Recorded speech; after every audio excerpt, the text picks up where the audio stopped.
Hello! I've not been watching Doctor Who in the middle of the day. Don't worry. That would be shocking, wouldn't it, when there's real life stuff to do. We watched episode 5 of the Ice Warriors last night.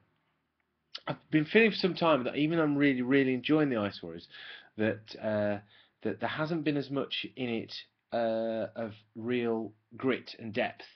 It's felt very, to this point, or at least I felt it was a little by the numbers, although really good. And I know that one of the major criticisms of the Troughton era is that every story is practically the same with a different locale and a different monster.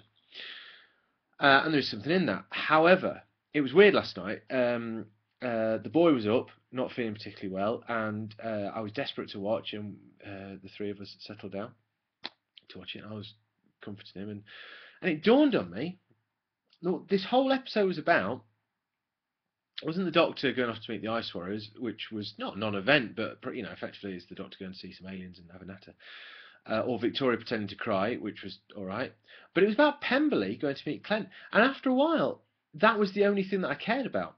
Was what happened when these two people who've been kept apart for 4 episodes, suddenly came together, and that seemed really important. And all of a sudden, it turned into a bit of a debate about free will and duty and taking the initiative.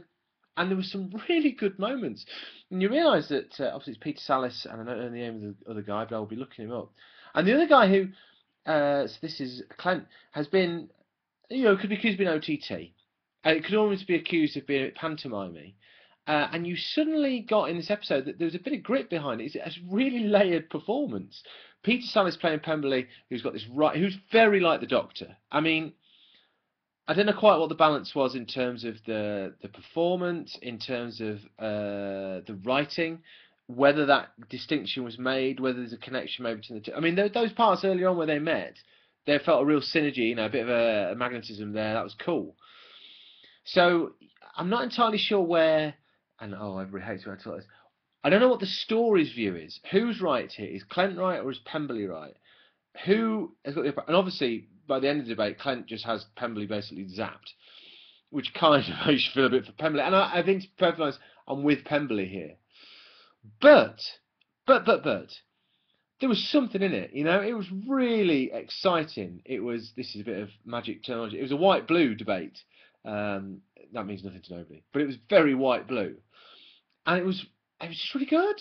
And it's really exciting, and all of a sudden the Ice Warriors took on a whole different dimension, and I realised that's what I've been looking forward to. That's not to say that I'm not looking forward to episode 6, but the thing I'm most interested to see, and I can't remember, is what happens to Pemberley and Clent. Do they make friends? Clent will come. There's still something funny about him, but is that just I have to say, best episode for a long time, but that's on the back of what seemed like not humdrum, but arguably run of the mill in a good way. There we go. It's really nice to be able to do one of these and not just talk about how good Patrick Troughton is. But last night it was all about Pemberley and Clent. How wonderful. See you soon. Bye bye.